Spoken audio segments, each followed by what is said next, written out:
Bom dia, alunos do 7º ano. Vamos falar um pouquinho hoje sobre proporção, certo? Então vamos lá, vamos começar aqui a nossa aula. Proporção. Chamamos de proporção a igualdade existente entre duas razões. Ou seja, lembrando que razão é como se fosse uma fração, né? Ou como se fosse uma divisão. Então toda vez que eu igualo duas razões, essa igualdade é chamada de proporção. Ela pode ser dada dessa forma ou pode ser dada assim, ó, A divididos por B igual a C divididos por D, certo? Numa proporção, o que acontece? Cada um desses elementos ele tem um nome. Esse cara é chamada de primeira proporcional, este cara de segunda proporcional, este de terceira e este de quarta proporcional. Então tem primeira, segunda, terceira e quarta proporcional. Isso aí é a ordem que você tem que colocar os elementos. Lembra que eu falei que lá na proporção, lá na razão, perdão, você tinha que colocar o primeiro e o segundo? Esse primeiro era chamado de antecedente, o segundo de consequente. Então tem dois termos aqui, ó, duas razões. Antecedente e consequente da primeira razão, antecedente e consequente da segunda razão. Por isso eu tenho primeira, segunda, terceira e quarta proporcionais. Além disso, o que acontece? Eu tenho uma propriedade. Em toda proporção, o produto dos meios é igual ao produto dos extremos. E o que seriam esses meios e extremos, Mauro? Meios são os termos que ficam na parte do meio da minha proporção. Na realidade, é a segunda e a terceira proporcional. Esses dois caras são os meios. Estes dois caras são o primeiro e o último termo da minha proporção, eles são chamados de extremos. Então, se eu multiplicar B vezes C, é a mesma coisa que multiplicar A vezes D, que foi como eu coloquei aqui. Mas, vamos dar um exemplo então de como é que eu vou usar isso, ou como é que eu posso trabalhar um sistema envolvendo proporções. Posso trabalhar da seguinte forma, ó. Para fazer 3 bolos, são necessários 12 ovos. Quantos bolos podemos fazer com 28 ovos? Você poderia ter resolvido isso simples, puramente fazendo algumas contas, né? Sem estar usando esse mecanismo de proporção. Você poderia pegar 12 dividido por 3, daria 4. Então você sabe que aqui você fez 4 bolos. E como aqui você tem 28 ovos, faria o 28 dividido por 4, que daria 7. Poderia ser feito assim? Poderia. Mas eu posso usar a solução através da proporção. Como é que eu faço para usar a solução através da proporção? O meu problema, eu tenho um número de bolos e um número de ovos. Então, o que eu faço? O meu primeiro fato, ó, 3 bolos são necessários 12 ovos. Então, para cada 3 bolos, eu uso 12 ovos. Para cada 28 ovos, então lá na coluna onde estão os ovos, eu vou botar 28. Eu vou ter que ter quantos bolos? X. Eu não sei quem é a quantidade de ovos, de bolos, então eu vou chamar de X. E eu tenho que pensar uma coisa. Se eu aumento a quantidade de ovos, o que vai acontecer com a quantidade de bolos? Vai aumentar. Então, por esse motivo, eu posso montar uma razão de forma direta. 3 sobre x. E aqui outra razão na forma direta. 12 sobre 28. Fazendo uma proporção. E aí, para resolver isso, eu vou usar essa propriedade. 12 vezes x, estou multiplicando os meios, e depois multiplicando os extremos, 28 vezes 3. Lembrando que poderia ser primeiro aqui x vezes 12, 12 vezes x. Quem eu vou fazer primeiro aqui não importa, né? Tem que ser esse vezes esse e esse vezes esse. 12x igual a 28 vezes 3 é 84. 84 vem para cá para baixo, vai ser dividindo.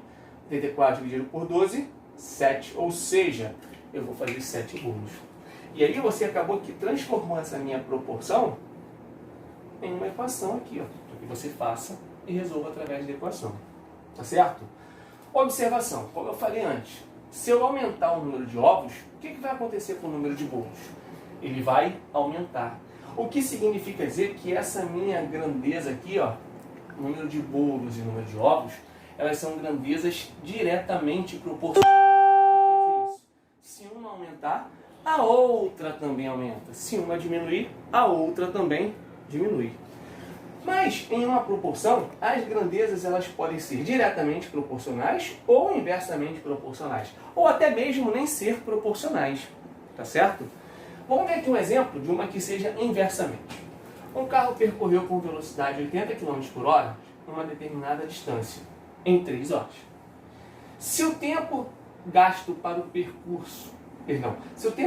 percorrer esta mesma distância fosse de 4 horas, qual seria a velocidade do carro? Olha só, eu estou trabalhando com a velocidade e o tempo. Na velocidade de 80 km por hora, ele demorou 3 horas.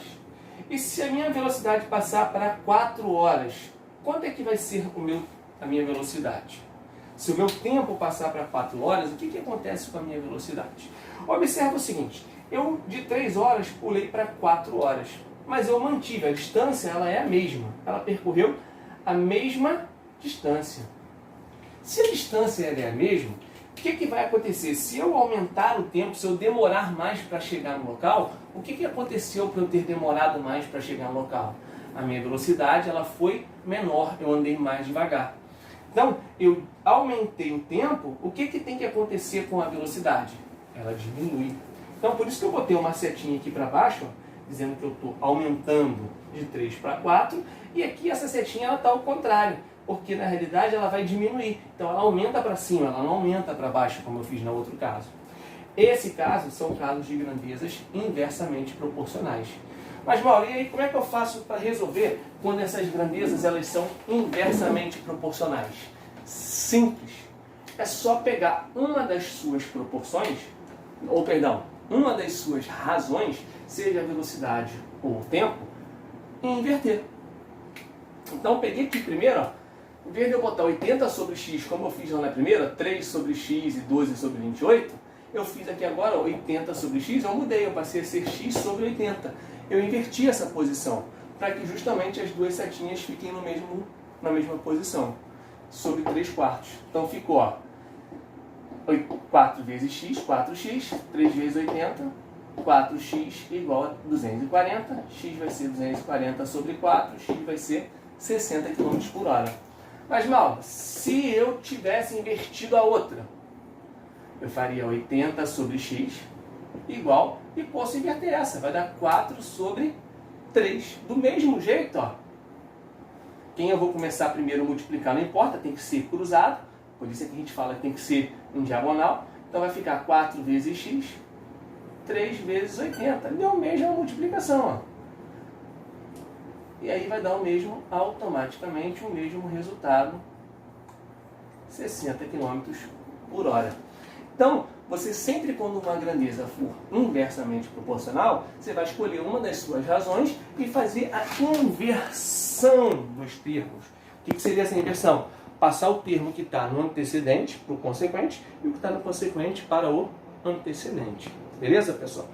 Então, existem outras maneiras de fazer esses cálculos, existem várias formas de trabalhar isso. A gente não tem como estar passando todas, porque o tempo do vídeo tem que ser um pouco mais curto. Mas no livro tem outras técnicas, e aí caso você precise fazer por outras técnicas e queira, dá uma lidinha lá, e aí qualquer coisa a gente tira dúvida nas próximas aulas.